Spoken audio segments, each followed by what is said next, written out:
The story of Adam and Eve is the story of the eternal fall. That's what it is. It says, look, you exist in these walled enclosures, but there's something that lurks that will always knock you off your feet. And then the question is, what is that? And the answer to that is being formulated over very long periods of time. Partly it's the probability of predation itself. That's the snake, the thing that can come in subtly and undermine you. Okay, but then that's what would you call it? Expanded upward to include the abstract snake, which is that thing that can undermine your conceptual schemes. Right? So you have your actual territory, and then you have your abstract territory. And in your actual territory there are actual snakes, and in your abstract territory there are abstract snakes. Right? And then the worst snake of all is malevolence. And I think that's technically correct, because one of the things that you view, for example, when you're looking at post-traumatic stress disorder, is that it's almost always the case that someone who suffers from post-traumatic stress disorder, which you might think of as a real life reincarnation of the fall, is that people encounter something malevolent and it breaks them, because it's the worst thing to understand. It's like suffering is one thing, man, that's bad enough. Vulnerability and suffering, that's bad enough. But to encounter someone who wishes that upon you and will work to bring it about, that's a whole different category of horrible.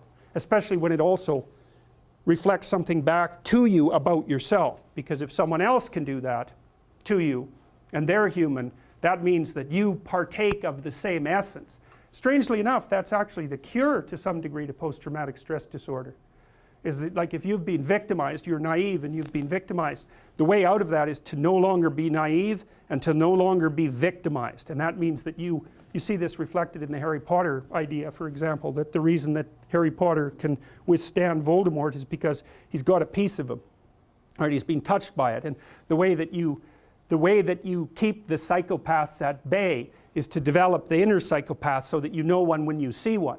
Right, and then, but that's a voluntary thing. So it's like a set of tools that you have at your disposal, which is full knowledge of evil. And that does, Nietzsche said, if you look into an abyss for too long, you risk having the abyss gaze back into you, right?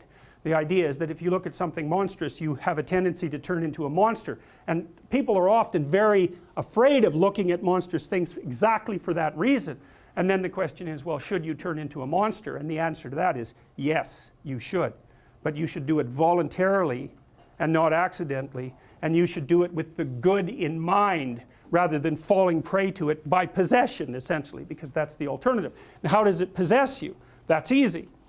Your suffering makes you bitter. Your bitterness makes you resentful. Your resentment makes you vengeful. And once you're on that road, you go down that a little bit farther, man.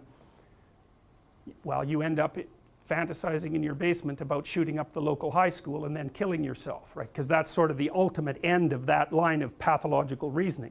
Being should be eradicated because of its intrinsic evil, and I'm exactly the person to do it, and I'll cap it off with an indication of my own lack of worth just to hammer the point home, right? And if I can garner a little posthumous fame along the way, well, that'll satisfy my primordial primate dominance hierarchy imaginings too, at least in fantasy. So, you know, it's the full package if you want to go down that route. And of course people don't like to think about that sort of thing, and it's no bloody wonder, but without the capability for mayhem, you're a potential victim to mayhem.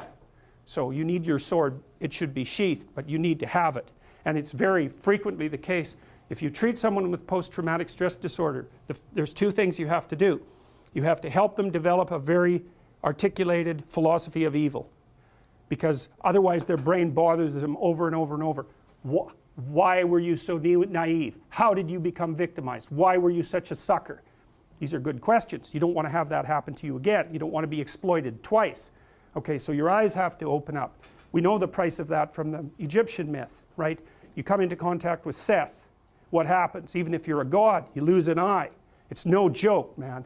It's no joke. And then the cure for that is the movement down into the underworld and the revitalization of the Father. That's the identification with the force that created culture, right? And that then there's you and that together.